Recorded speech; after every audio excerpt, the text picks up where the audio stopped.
Dear friends, നമ്മൾ ഇനി fluent language എന്ന് പറയുന്ന ബുക്കിന്റെ മൂന്നാമത്തെ മൊഡ്യൂളിലേക്ക് പോവുകയാണ്. മൊഡ്യൂൾ ആരംഭിക്കുന്നത് ലൈക്സ് ആൻഡ് ഡിസ്ലൈക്സ് എന്ന് പറയുന്ന ഒരു ചാപ്റ്ററിലൂടെയാണ്. ഇഷ്ടങ്ങളും അനിഷ്ടങ്ങളും. ഒരു വിദ്യാർത്ഥിക്ക് ഒരുപാട് ഇഷ്ടങ്ങൾ ഉണ്ടാവും. എനിക്ക് ഇഷ്ടമാണ് എന്ന് പറയുന്ന കുറേ സെന്റൻസുകൾ ഉണ്ടാവും, ഇഷ്ടമല്ല എന്ന് പറയുന്ന സെന്റൻസുകൾ ഉണ്ടാവും. അതെങ്ങനെ പറയാം, അതിനെങ്ങനെയാണ് ഗ്രാമാറ്റിക്കലി കറക്റ്റ് സെന്റൻസുകൾ ഫ്രെയിം ചെയ്യുക എന്നുള്ളതാണ്. I like ice cream, I like Katz, I love playing football, I enjoy drawing, I like mangoes. അപ്പോൾ ഐ ലൈക്ക് എന്ന് പറയാം, ലവ് എന്ന് പറയാം, ഐ എൻജോയ് ഡൂയിങ് എന്ന് പറയാം. ഇങ്ങനെ 3 രീതിയിൽ നമുക്കൊരു ഇഷ്ടം നമുക്ക് പ്രകടിപ്പിക്കാൻ കഴിയും. ഇതാണ് മൊഡ്യൂൾ 3-ലെ ഫസ്റ്റ് ചാപ്റ്റർ എന്ന് പറയുന്നത്, അതായത് 11th ചാപ്റ്റർ. ഇനി നമുക്ക് ഇഷ്ടക്കേടുകൾ, അനിഷ്ടങ്ങൾ എങ്ങനെ പറയാം? ഐ ഡോണ്ട് ലൈക്ക് കോഫി, എനിക്ക് കോഫി ഇഷ്ടേ അല്ല. ഐ ഡിസ്ലൈക്ക് ക്യാരറ്റ്, എനിക്ക് ക്യാരറ്റ് ഇഷ്ടമല്ല. I don't like spiders, I don't like sleeping late, I don't like hot days, എനിക്ക് ചൂടുള്ള ദിവസങ്ങൾ ഇഷ്ടമല്ല, എനിക്ക് വൈകി ഉറങ്ങുന്നത് ഇഷ്ടമല്ല. അപ്പോൾ ഇങ്ങനെ നമ്മുടെ ഇഷ്ടക്കേടുകൾ, അനിഷ്ടങ്ങൾ എങ്ങനെ പറയാം എന്നാണ് നമ്മൾ ഈ ഭാഗത്ത് പഠിക്കുന്നത്. ഇനി ചാപ്റ്റർ 12, 12ാമത്തെ ചാപ്റ്ററിലൂടെ നമ്മൾ ഒരു ഉമ്മയോട് ചോദിക്കുന്ന വളരെ ലളിതമായ കുറച്ച് ചോദ്യങ്ങളാണ്. What's for breakfast? ഉമ്മ ഇന്ന് ബ്രേക്ക്ഫാസ്റ്റിന് എന്താ? Will you tell me a story? ഒരു കഥ പറഞ്ഞു തരാമോ? Where is my favourite toy? എൻ്റെ ടോയ് കാണുന്നില്ലല്ലോ, അത് എവിടെയാ? Can I play outside? ഞാൻ പുറത്തു പോയി കളിച്ചോട്ടെ? May I sleep now? ഞാനിപ്പോൾ ഉറങ്ങിക്കോട്ടെ? Can I draw a picture? ഞാനൊരു ചിത്രം വരച്ചോട്ടെ? Where is daddy? എവിടെയാണ് ഉപ്പ? എവിടെ പോയി? ഡാഡി എവിടെ പോയി? Is it time for playing? ഇത് കളിക്കാനുള്ള സമയമാണോ? Is it time for a snack? ഇത് സ്നാക്സ് കഴിക്കാനുള്ള സമയമാണോ? Can we go to the park? ഞങ്ങൾക്ക് പാർക്കിൽ പോകാമോ? ഇങ്ങനെ ഒരു ഉമ്മയോട് ചോദിക്കുന്ന ഒരു 10 സെന്റൻസുകൾ നമ്മൾ 12ാമത്തെ ചാപ്റ്ററിൽ പരിചയപ്പെടുന്നു. 13ാമത്തെ ചാപ്റ്ററിലേക്ക് വരുമ്പോൾ നമുക്ക് ഒരു അച്ഛനോട്, ഡാഡിയോട്, ഉപ്പയോട് ചോദിക്കുന്ന ചോദ്യങ്ങളാണ്. ഉപ്പ, വാട്ട് ആർ യു ഡൂയിങ്? എന്താ ചെയ്യുന്നേ? Can I play with you? എനിക്ക് ഉപ്പാൻ്റെ കൂടെ കളിക്കാമോ? ഞാൻ കളിച്ചോട്ടെ? Will you play football with me? ഉപ്പ എൻ്റെ കൂടെ ഫുട്ബോൾ കളിക്കുമോ? What is that? ഉപ്പയോട് ഒരുപാട് ക്യൂരിയസ് ആയിട്ടുള്ള കുറേ ചോദ്യങ്ങൾ ചോദിക്കുന്ന ഒരു സമയമാണല്ലോ അല്ലേ? ഉപ്പ, അതെന്താണ് എന്ന് ചോദിക്കുന്നത് വാട്ട് ഈസ് ദാറ്റ് എന്നാണ് ചോദിക്കുക. Can I sit on your shoulders? ഞാൻ ഷോൾഡേഴ്സിൽ ഇരുന്നോട്ടെ? Will you tell me an interesting story? എനിക്കൊരു വളരെ മനോഹരമായ ഒരു കഥ പറഞ്ഞു തരാമോ? When will you come home? ഉപ്പ എപ്പോഴാണ് വീട്ടിൽ വരിക? Can I have an ice cream? ഒരു ഐസ്ക്രീം വാങ്ങിത്തരുമോ? Will you help me with my puzzle? ഈ പസിൽ എനിക്ക് ചെയ്യാൻ പറ്റുന്നില്ല, എന്നെ ഒന്ന് സഹായിക്കാമോ? What is the name of that bird? ആ ബേർഡിന്റെ പേരെന്താ? ഇങ്ങനെ ഒരു LKG UKG സ്റ്റുഡൻറ് ക്യൂരിയസ് ആയിട്ട് ചോദിക്കാവുന്ന, ഉപ്പയോട് ചോദിക്കാവുന്ന ഒരു 10 ക്വസ്റ്റ്യൻസ് ആണ് നമ്മൾ ഈ ചാപ്റ്ററിലൂടെ പരിചയപ്പെടുന്നത്. ഇനി നെക്സ്റ്റ് ചാപ്റ്റർ 14 എന്ന് പറയുന്നത് ഇന്നലെ നടന്ന കാര്യങ്ങൾ എങ്ങനെയാണ് ഒരു ഓർഡറിൽ പറയാന്നുള്ളതാണ്. It's very important.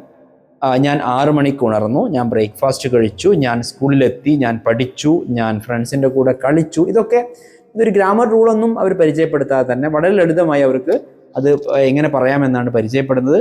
I woke up at 6 AM. 6 മണിക്ക് ഞാൻ ഉണർന്നു. ഐ ഹാഡ് ബ്രേക്ക്ഫാസ്റ്റ് കഴിച്ചു. I reach school at 9 AM. 9 മണിക്ക് ഞാൻ സ്കൂളിലെത്തി. ഐ സ്റ്റഡീഡ്, ഞാൻ പഠിച്ചു. ഇങ്ങനെ അവർ ഇന്നലെ ചെയ്ത കാര്യങ്ങൾ ഒരു ഓർഡറിൽ പറയുന്നുണ്ട്. 15ാമത്തെ ചാപ്റ്ററിൽ നാളെ അവർ ചെയ്യാൻ പോകുന്ന കാര്യങ്ങൾ ഒരു ഓർഡറിൽ അവർ പറയുന്നുണ്ട്. I will go to the park, I will play cricket, I will eat an ice cream.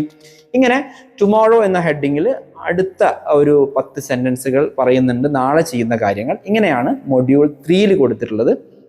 Module 4-ലേക്ക് വരുമ്പോൾ സ്കൂളിൽ നമ്മൾ കാണുന്ന ആ സമയത്ത് നടക്കുന്ന കാര്യങ്ങളെക്കുറിച്ചാണ് നമ്മൾ പറയുന്നത്. I am writing a test. ഇപ്പം നടക്കുന്ന കാര്യങ്ങൾ, ഞാനൊരു ടെസ്റ്റ് എഴുതിക്കൊണ്ടിരിക്കുന്നു, എൻ്റെ ടീച്ചർ എൻ്റെ നോട്ട്ബുക്ക് നോക്കിക്കൊണ്ടിരിക്കുന്നു, എൻ്റെ ഫ്രണ്ട്സ് ആൻസേഴ്സ് എഴുതിക്കൊണ്ടിരിക്കുന്നു. ഇതൊക്കെ ഇപ്പം നടക്കുന്ന കാര്യങ്ങൾ ലൈവായിട്ട് എങ്ങനെ പ്രസൻറ്റ് ചെയ്യാം എന്നതാണ് അവിടെ പറയുന്നത്. അപ്പോൾ ഒരു വിദ്യാർത്ഥിക്ക് അറിയാതെ ഇന്നലെ നടന്നത്, നാളെ നടക്കുന്നത്, ഇപ്പോൾ നടക്കുന്നത്, ഈ ഒരു കോൺസെപ്റ്റ്, ഗ്രാമർ റൂൾസോ അതിൻ്റെ സ്ട്രക്ചർ ഒന്നും പറയാതെ വളരെ പതുക്കെ അവർക്കതിങ്ങനെ ഒരു സെൽഫ് ലേണിംഗ്, അവർക്കത് ഓർത്തെടുക്കാൻ അല്ലെങ്കിൽ മനസ്സിലാക്കിയെടുക്കാൻ പറ്റുന്ന രീതിയിൽ യെസ്റ്റർഡേ, ടുമോറോ, നൗ എന്നൊരു കോൺസെപ്റ്റാണ് ഈ ഒരു 3 ചാപ്റ്ററിലൂടെ അവർക്ക് കിട്ടുന്നത്. അത് കഴിഞ്ഞതിന് ശേഷം വീണ്ടും കുറച്ചുകൂടി റിക്വസ്റ്റുകൾ, നമ്മൾ ആദ്യം പഠിച്ച അതിൻ്റെ ഒരു റിപ്പീറ്റേഷനാണ്, അല്ലെങ്കിൽ കുറച്ചുകൂടി സെന്റൻസുകൾ, റിക്വസ്റ്റുകൾ എങ്ങനെയാണ് ചോദിക്കുക എന്നാണ്. Can you help me? സഹായിക്കാമോ? Can you play with me? എൻ്റെ കൂടെ കളിക്കാമോ? ഇങ്ങനെ റിക്വസ്റ്റുകൾ പറയാനാണ് ചാപ്റ്റർ 17-ൽ പറയുന്നതെങ്കിൽ, നമ്മൾ ചാപ്റ്റർ 18-ലേക്ക് വരുമ്പോൾ നമ്മൾ ഒരാളോട് തൻ്റെ ഫ്രണ്ടിനോട് ചോദിക്കുന്ന ചോദ്യങ്ങളാണ്. ഡു യു ഹോംവർക്ക്, നീ ഹോംവർക്ക് ചെയ്തോ? What did you read yesterday? അപ്പോൾ ഇത് ഇന്നലെ നടന്ന കാര്യങ്ങളെക്കുറിച്ച് എങ്ങനെ ഒരു പാസ്റ്റിലെ ചോദ്യങ്ങൾ ചോദിക്കുക എങ്ങനെ എന്നതാണ് ചാപ്റ്റർ നമ്പർ 18, 18ാമത്തെ ചാപ്റ്ററിൽ നമ്മൾ പറയുന്നതെങ്കിൽ 19ാമത്തെ ചാപ്റ്ററിലേക്ക് വരുമ്പോൾ താങ്ക് യു ആൻഡ് സോറി, എങ്ങനെ ഒരാളോട് നന്ദി പറയാം, ഒരു തെറ്റ് ചെയ്താൽ എങ്ങനെയാണ് അവരോട് സോറി പറയുക, അതിനുള്ള 5+5 സെൻറ്റൻസുകളാണ് നമ്മൾ 19ാമത്തെ ചാപ്റ്ററിൽ നൽകിയിട്ടുള്ളത്. Thank you so much, thanks for helping me, I M grateful for your help, thank you sir, thanks a lot. ഇങ്ങനെ ഒരുപാട് നന്ദി പ്രകടനത്തിനുള്ള 5 സെൻറ്റൻസുകൾ നമ്മൾ കണ്ടു. സോറി പറയുമ്പോൾ I am sorry for the mistake, sorry for being late, I apologise for the trouble, sorry I didn't mean it, please forgive me. ഇങ്ങനെ നമുക്ക് നമ്മുടെ ക്ഷമാപണം നടത്തുന്ന 5 സെൻറ്റൻസുകൾ പറഞ്ഞു. അത് കഴിഞ്ഞതിന് ശേഷം നമ്മുടെ ലക്ഷ്യങ്ങളെക്കുറിച്ച് നമ്മൾ വാചാലമാകാറുണ്ടല്ലോ. അപ്പോൾ I will study hard, I will be a good boy, I will be a smart boy, I will make new friends, I will score good marks, I will eat healthy food, I will do my homework, I will be kind, I will learn new things, I will be a doctor. അപ്പോൾ may I come in എന്ന് തുടങ്ങി I will be A doctor എന്നതിൽ അവസാനിക്കുന്ന 200 usages ആണ് fluent language എന്ന് പറയുന്ന ഈ ബുക്കിലൂടെ നമ്മൾ പരിചയപ്പെടുന്നത്. ഇത് LKG UKG ക്ലാസ്സുകൾ എന്ന് പറയുന്ന 2 വർഷം ദൈർഘ്യമുള്ള ആ ഒരു വിദ്യാർത്ഥിയെ സ്കൂളിങ്ങിന് വേണ്ടി തയ്യാറാക്കുന്ന ആ പ്രോസസ്സിനിടയിൽ ഈ 200 യൂസേജസുകൾ അവർക്ക് അവരുടെ ആക്റ്റീവ് മെമ്മറിയിലേക്ക് എത്തിക്കാൻ പറ്റുകയാണെങ്കിൽ it will be really a great thing. കാരണം അത് അവരുടെ ലൈഫിൽ എല്ലായിടത്തും ആവശ്യം വരുന്ന വളരെ ലളിതമായ സെൻറ്റൻസുകളാണ്. Let's learn 200 sentences using the tool Fluent Language. Thank you.